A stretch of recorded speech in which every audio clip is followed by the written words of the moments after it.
Hello, Butler 1199, and good evening. My name is Dan. I am the delegate from BH Call Intake, and on this Friday, March 21st, I am back from negotiations, and it was a significant day. Use that word, significant. Um, and let's get into it. As always, disclaimer: this is not an official 1199 communication. This is not a replacement for talking to your delegates. You still have to talk to your delegates, and you occasionally have to give them a little treat, like a muffin or something.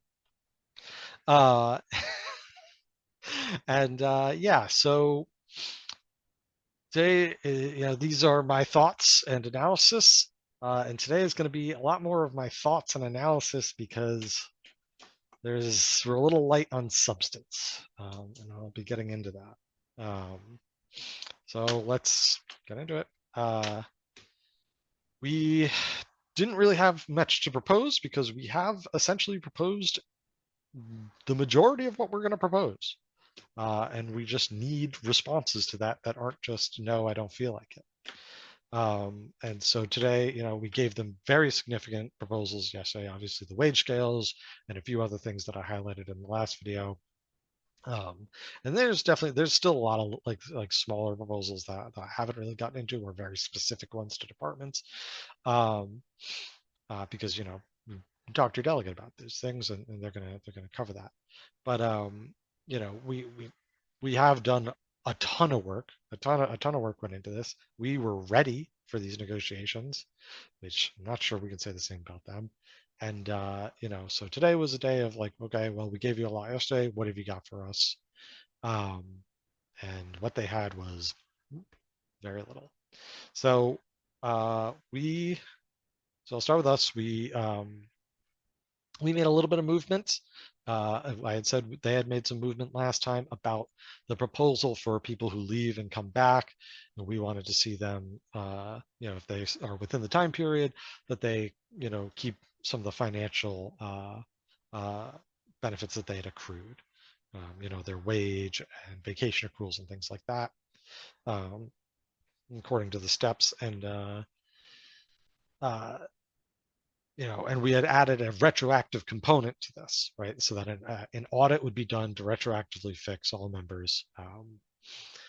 They had they had rejected the retroactive component, and they cited that it would be too extensive of a process, and it's not in line with what they envisioned for this proposal, which it's our proposal. But we really just want to get this for people who have had to be on, like, who have had a medical leave that has gone past the, the allotted time for a leave before you lose your job, and then had to bid back into a position.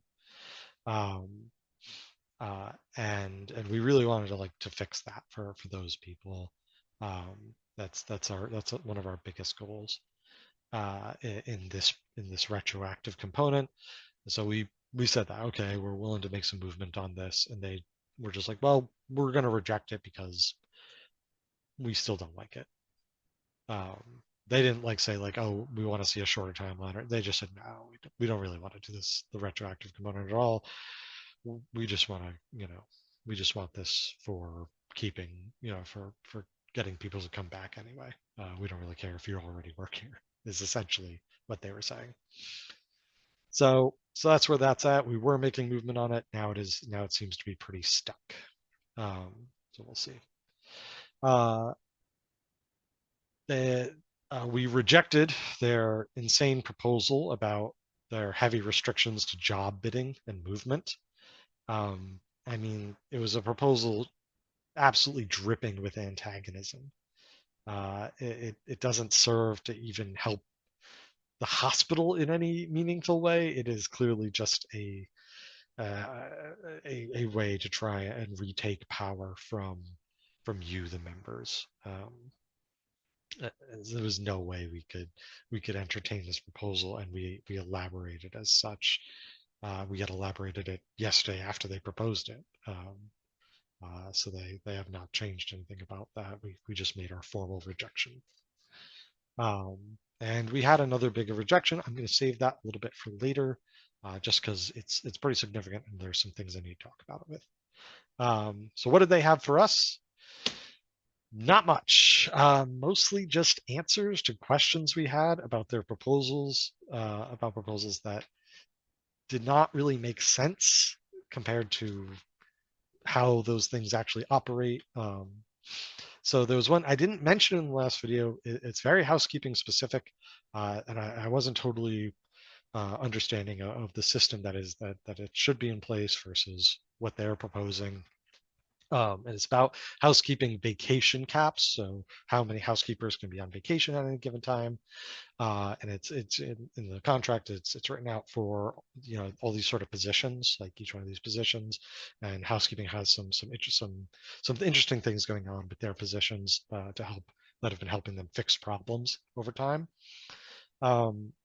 So we had really asked for some clarification, right, on their proposal, and they made what can only be considered a rather significant blunder.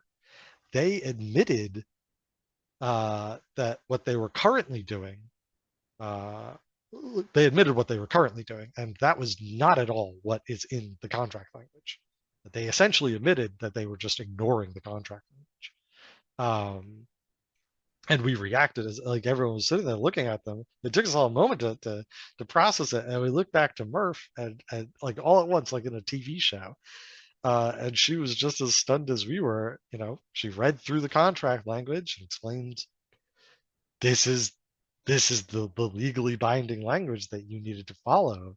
Are you saying that you have not been following this? And they were just like, they were kind of scrambling a bit and were trying to move to the next topic, and they were just like, this is as we said, this is what we're currently doing. um and So we're gonna have a big discussion about that and what we want to do about that. But that was is wow. I don't know where they find these guys. um so that was a significant thing, but other than that, they had basically nothing for us. We asked, like, well, we had all this stuff that you said you wanted to get back to us on: education and training proposals, workforce violence proposals, checks board proposals. um, they wanted to do that whole, like, and it behooves them to get back to us too, because we said, well, we're not going to, they wanted to extend probation for part-timers, and we said, well, let's wait until you've elaborated what you want out of these education proposals. And they just had nothing. Yeah, we're good.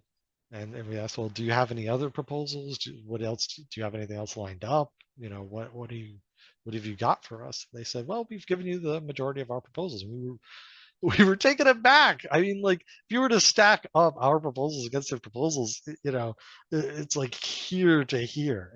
It's insane. They said, well, for those negotiations, we really wanted to focus on responding to your proposals. And it's like, well, then you got to respond to our proposals. What are you doing? Which brings me to what I said I was going to talk about, which is the last big rejection that we had, which was rejecting their request to extend the contract to April 30th. Now, that was already a ludicrous ask on their part. April 30th is, okay, April 15th, if we're feeling generous. But and I mean, at the end of this session, where we sat there and said we did nothing, right? We all gathered here. We all found coverage for ourselves, something they refused to do, and took time out of our lives to do this. I mean, some of our bargaining committee members have very serious personal stuff going on, and they still showed up. And we said, well, why would we extend the contract for them? They have not shown any interest in being serious about this. They are not taking our members seriously. Me, they could do whatever they want. They could hit me over the head with hammers. It's like, whatever. But when it comes to all of you, I can't. Yeah, I can't stand for that. That's not something I can tolerate. Um, and Yeah, so we did. We had to reject it. The contract will expire on April 1st. We weren't able to schedule any bargaining sessions this last week of March. Um, so what does it mean that the contract is expiring on April 1st? Is the building going to catch on fire? Is the hospital going to sink into the river and float down the Blackstone? Not quite. Only a few things really happen once the contract expires. Number one, we are able to strike. They are able to lock us out.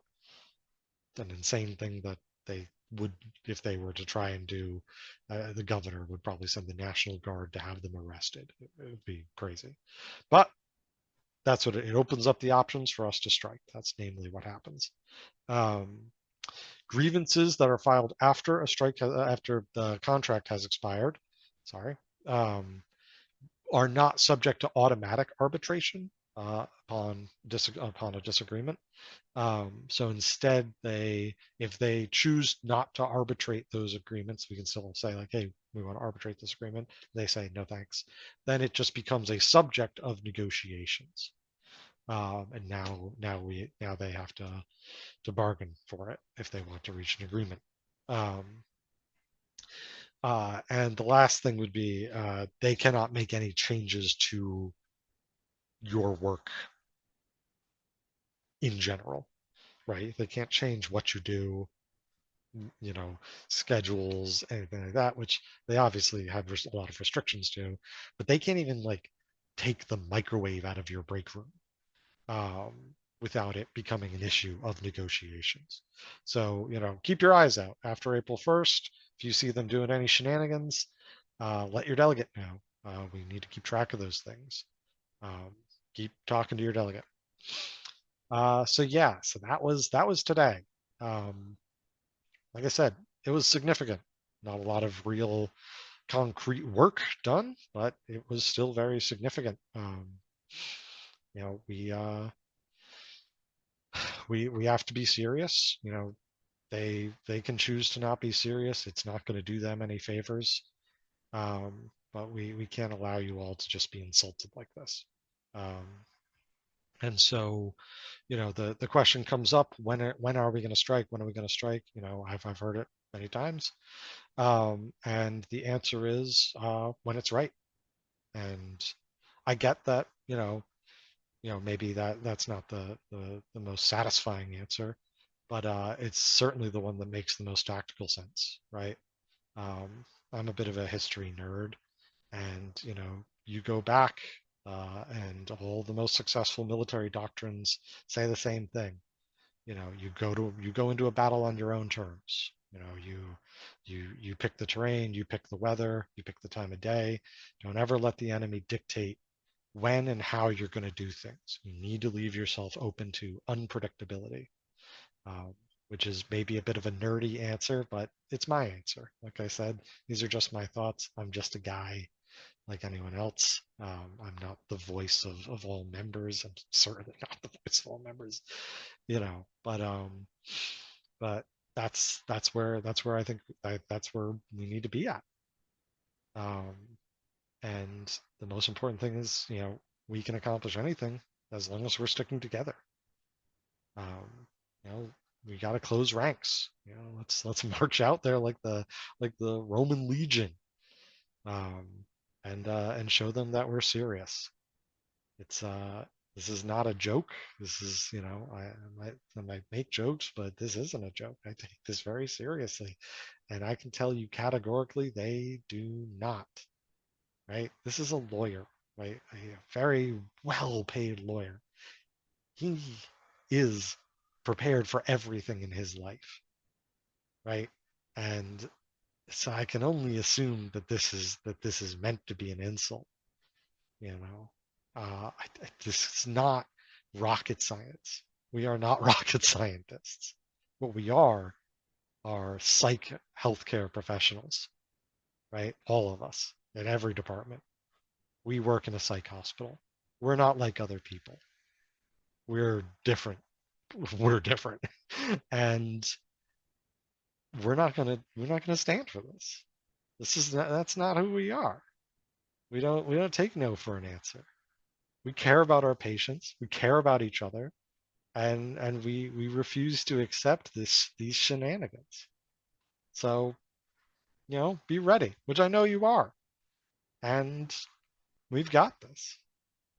Have a good weekend, folks. It's spring. I got my nice little, lopped off all my beautiful curls, and I know a lot of us are going to be working on the weekend, because that's what we do. We work, we care. Management doesn't. Um, but you know, let's stick together. Let's have a nice next few days. Gonna have, an all members meeting next week. Make sure to go. Stay informed. Talk to your delegate.